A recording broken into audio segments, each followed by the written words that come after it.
रहमान रहीम सलवात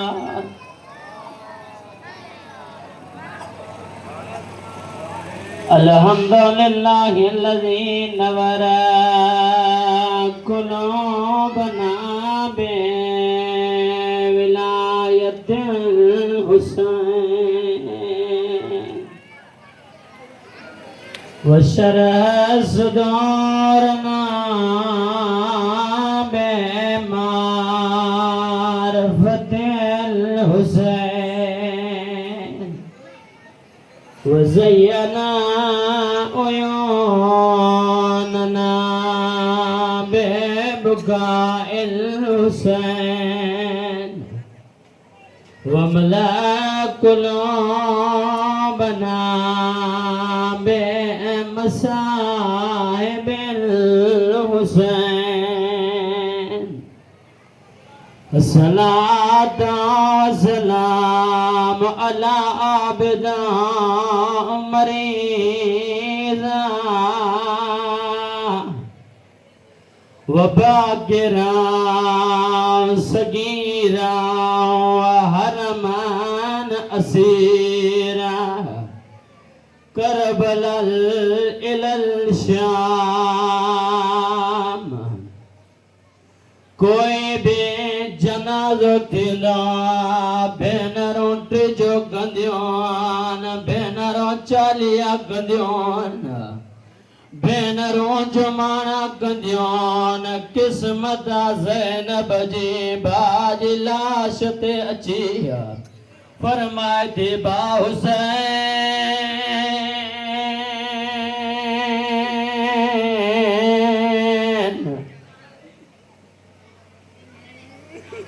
भेण ज़ैनब जी अलविदा बा हुसैन ओ तुंहिंजी मंज़िल करबला मुंहिंजी मंज़िल शामा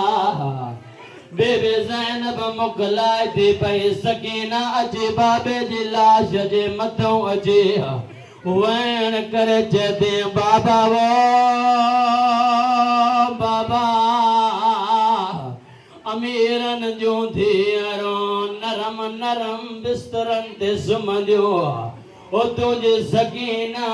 ज़िंदानुनि में सुम्हंदी ओ जेके ईद जे ॾींहुं दुरबार आया बाबा उहे सिमर लाहे वियो बाबा तोखां बाद मूं ते अहिड़ा ज़ुल्म कया विया आहिनि बाबा मुंहिंजे रुख़सारनि ते चमाटूं हणियूं वयूं आहिनि बाबा हुननि जा हथ वॾा ओ बाबा मुंहिंजो मुंहुं नंढड़ो ॾिसे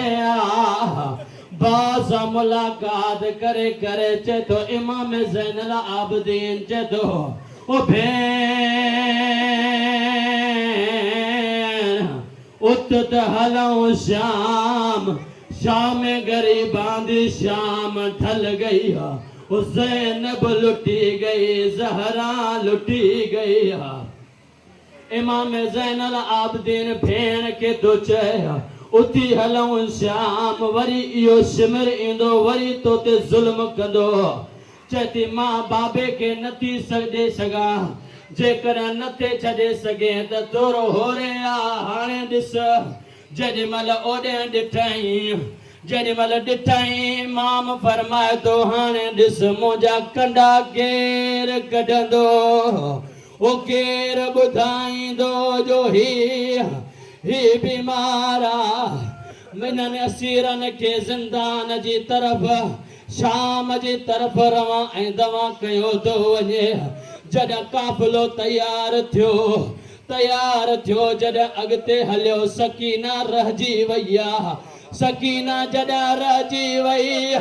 जेॾीमहिल काफ़िले में संभालियुनि सकीना कोन्हे का सकीना रहिजी वई सकीना केॾीमहिल हुन दड़े ते वञी चए थी चाचा अब्बास सकीना रहिजी वई अथई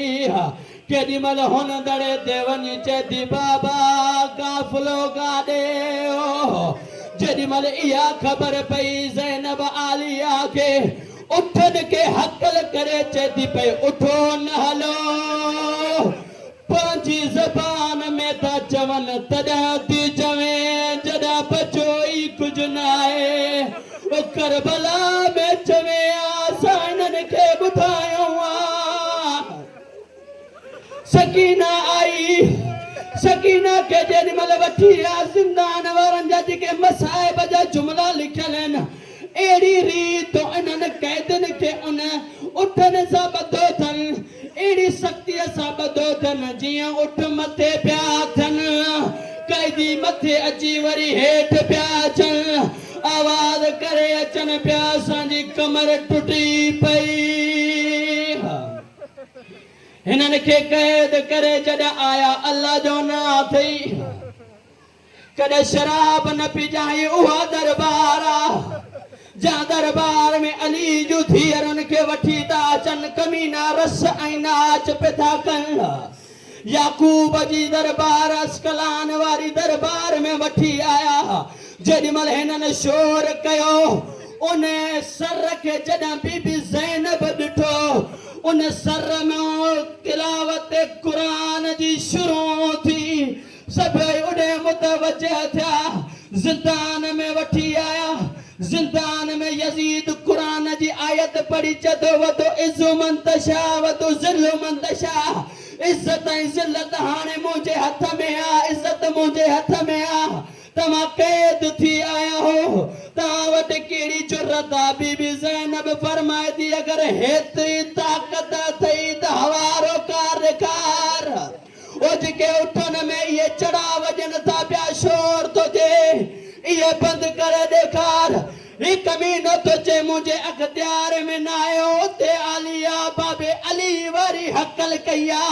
चेती उसकुतिया यजीद ओ उठ जा चढ़ा जेके होया उहे भी बंद थी विया तुझे अख्तियार में कुछ कोन है रज़ाए इलाही जे करे असां अल्लाहुम्मा सल्ली अला मुहम्मद व आलि मुहम्मद अल्लाहु लानतुल्लाहु कौम ज़ालिमीन साई अलमुल्लज़ीन ज़लमू मुनक़लिबू यनक़लिबून खालिक साईं मालिक